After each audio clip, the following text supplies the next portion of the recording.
Good governance, pro people, proactive governance को सशक्त करने में जुटे हैं।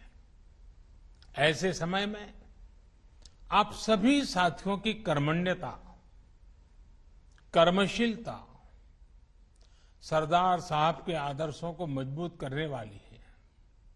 साथियों, हमारे यहां शास्त्रों में कहा गया है, न्यायमूलम सुराज्यम स्यात्, यानी सुराज्य तभी संभव है जब सभी को न्याय मिले। भ्रष्टाचार, करप्शन, छोटा हो या बड़ा, वो किसी न किसी का हक छीनता ही है।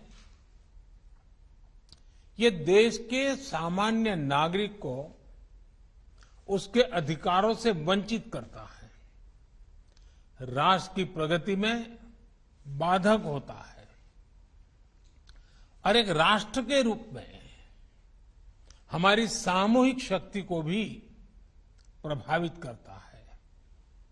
आप सभी साथियों पर, जिन संस्थानों से आपका संबंध है, उन पर करप्शन रूपी अन्याय को खत्म करने की बहुत बड़ी जिम्मेदारी है। आज आपको सरदार पटेल जी की छत्रछाया में और माता नर्मदा के तट पे अपने संकल्प को फिर दोहराना है। देश के प्रति अपने दायित्वों के एहसास को नई ऊर्जा से भरना है। साथियों, बीते 6-7 सालों के निरंतर प्रयासों से हम देश में एक विश्वास कायम करने में सफल हुए हैं कि बढ़ते हुए करप्शन को रोकना संभव है। आज देश को ये विश्वास हुआ है कि बिना कुछ लेन देन के, बिना बिचौलिए के भी सरकारी योजनाओं का लाभ मिल सकता है। और आज देश को ये भी विश्वास हुआ है कि देश को धोखा देने वाले, गरीब को लूटने वाले कितने भी ताकतवर क्यों ना हो, देश और दुनिया में कहीं भी हो, अब उन पर रहम नहीं किया जाता। सरकार उनको छोड़ती नहीं है। साथियों, आप भी जानते हैं कि ये भरोसा इतनी आसानी से कायम नहीं हुआ है। पहले जिस तरह सरकारें चली, पहले जिस तरह व्यवस्थाएं चली, उनमें राजनीतिक और प्रशासनिक इच्छाशक्ति दोनों की कमी थी। आज भ्रष्टाचार पर प्रहार की राजनीतिक इच्छा शक्ति भी है और प्रशासनिक स्तर पर निरंतर सुधार भी किया जा रहा है। साथियों, आज 21वीं सदी का भारत आधुनिक सोच के साथ ही टेक्नोलॉजी को मानवता के हित में इस्तेमाल करने पर बल देता है। न्यू इंडिया इनोवेट करता है, इनिशिएट करता है और इम्प्लीमेंट भी करता है। न्यू इंडिया अब ये भी मानने को तैयार नहीं है कि भ्रष्टाचार सिस्टम का हिस्सा है। उसे सिस्टम ट्रांसपेरेंट चाहिए, प्रोसेस एफिशिएंट चाहिए और गवर्नेंस स्मूथ चाहिए। साथियों, आजादी के बाद के दशकों में देश में जो व्यवस्था बनी, जो सोच रही, उसमें यही भावना प्रधान थी कि सरकार सब कुछ अपने कब्जे में रखे। तब की सरकारों ने मैक्सिमम कंट्रोल अपने पास रखे और इस वजह से सिस्टम में अनेक प्रकार की गलत प्रवृत्तियों ने जन्म ले लिया। मैक्सिमम कंट्रोल चाहे वो घर में हो, परिवार में हो या फिर देश में, मैक्सिमम डैमेज करता ही है। इसलिए हमने देशवासियों के जीवन से सरकार के दखल को कम करने को एक मिशन के रूप में काम लिया है। हमने सरकारी प्रक्रियाओं को सरल बनाने के लिए निरंतर प्रयास किए।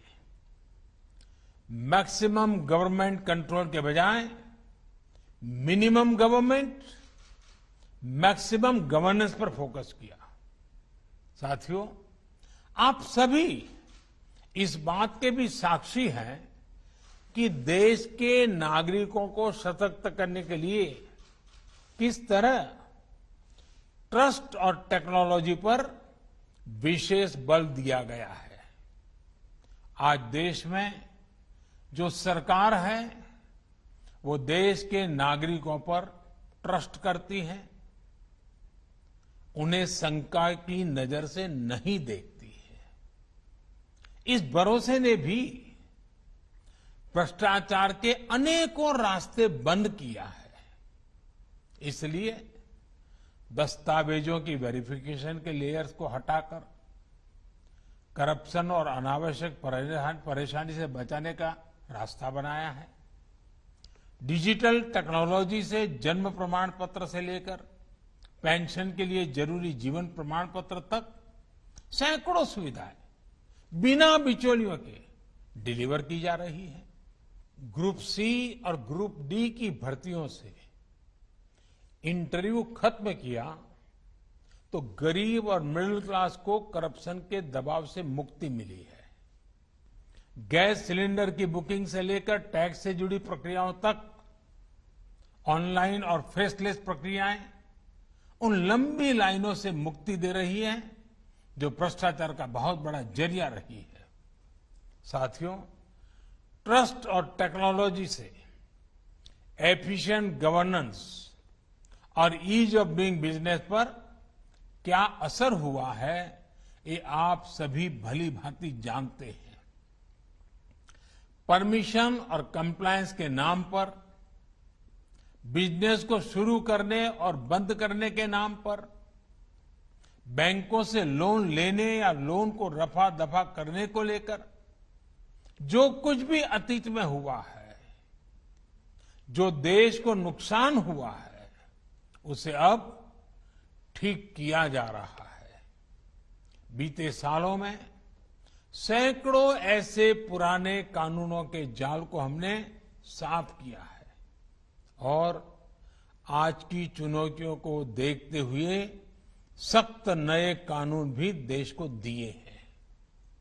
हजारों कंप्लायंस और भांति भांति के एनओसी, तरह तरह की परमिशंस के नाम पर करप्शन का कैसा खेल चलता था, ये आपसे बेहतर कौन जानता है।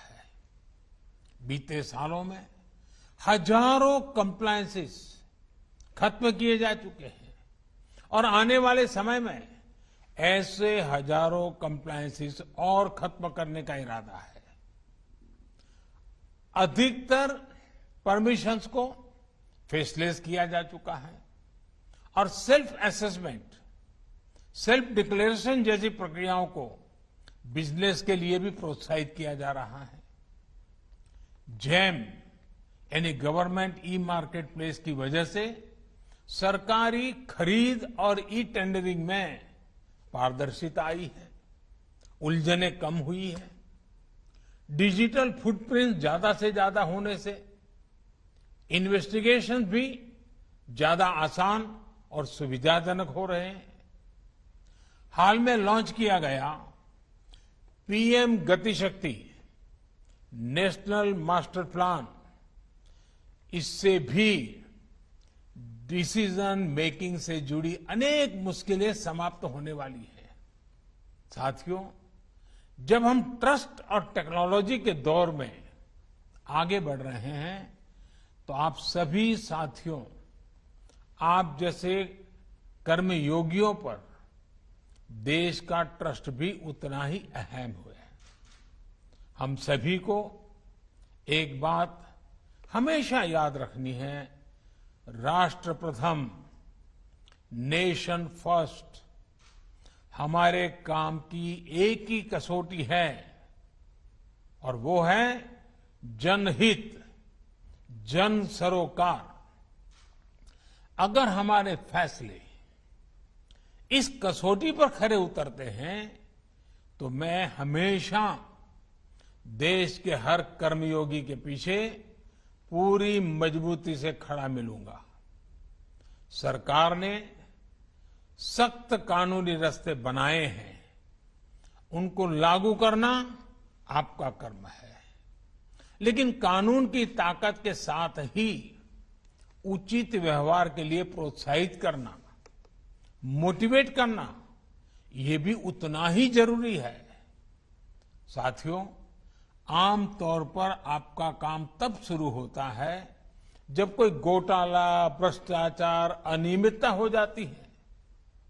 मैं आपसे एक और विचार साझा करना चाहता हूं। ऐसा क्यों नहीं हो सकता कि हम प्रिवेंटिव विजिलेंस पर काम करें? अगर हम सतर्क हैं, अलर्ट है, तो ये काम आसानी से किया जा सकता है।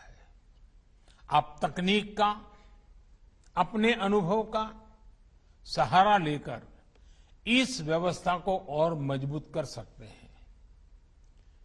प्रिवेंटिव विजिलेंस के लिए सतर्कता, तकनीक के साथ ही प्रक्रिया में सरलता, स्पष्टता, ट्रांसपेरेंसी, इसे लाकर हम कई बड़े बदलाव ला सकते हैं।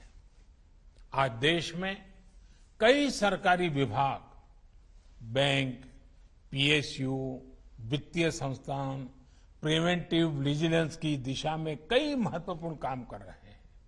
हम सभी ने अपने घरों में अनेक बार सुना है, prevention is better than cure. आप कोशिश करें कि प्रिवेंटिव विजिलेंस आपकी कार्य प्रणाली का हिस्सा बने। इससे एक तो आपका काम आसान होगा, दूसरा देश के समय, संसाधन, शक्ति को बचाया जा सकेगा। मुझे बताया गया है कि इसे देखते हुए सीबीसी ने अपनी नियमावली में कुछ सुधार किए हैं। इस रूल बुक में ई सतर्कता पर एक अतिरिक्त अध्याय जोड़ा गया है। अपराध करने वाले तो हर महीने, हर दिन नए नए तरीके खोज लेते हैं। ऐसे में हमें उनसे 2 कदम आगे ही रहना है। साथियों, आपको याद रखना है कि आपकी साझेदारी इस मिट्टी से है, मां भारती से है। देश और देशवासियों को धोखा देने वाले के लिए देश और दुनिया में कोई भी सेफ हेवन नहीं होना चाहिए। कोई कितना भी ताकतवर हो, अगर वो राष्ट्र हित के, जनहित के विरुद्ध आचरण कर रहा है तो उस पर एक्शन से पीछे हटने की जरूरत नहीं है। हमें राष्ट्र हित में अपना कर्म करते जाना है, अपने दायित्वों को पूरी निष्ठा और ईमानदारी से निभाना है। और एक बात आप सभी को याद रखनी है, आपका काम किसी को डराने का नहीं है, बल्कि गरीब से गरीब के मन मस्तिष्क से बेवजह का डर निकालना है, हिचक के माहौल को दूर करना है।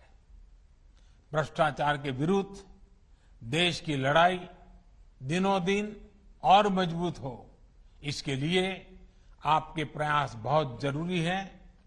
हमें इस लड़ाई को एजेंसियों तक ही सीमित नहीं रखना है।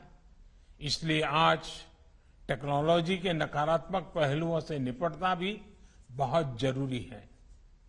जैसे कोई भी ताला फुल प्रूफ नहीं हो सकता, गलत नीयत वाला उसकी चाबी खोज ही लेता है, वैसे ही टेक्नोलॉजी का तोड़ भी अपराधी मानसिकता वाले ढूंढ ही लेते हैं।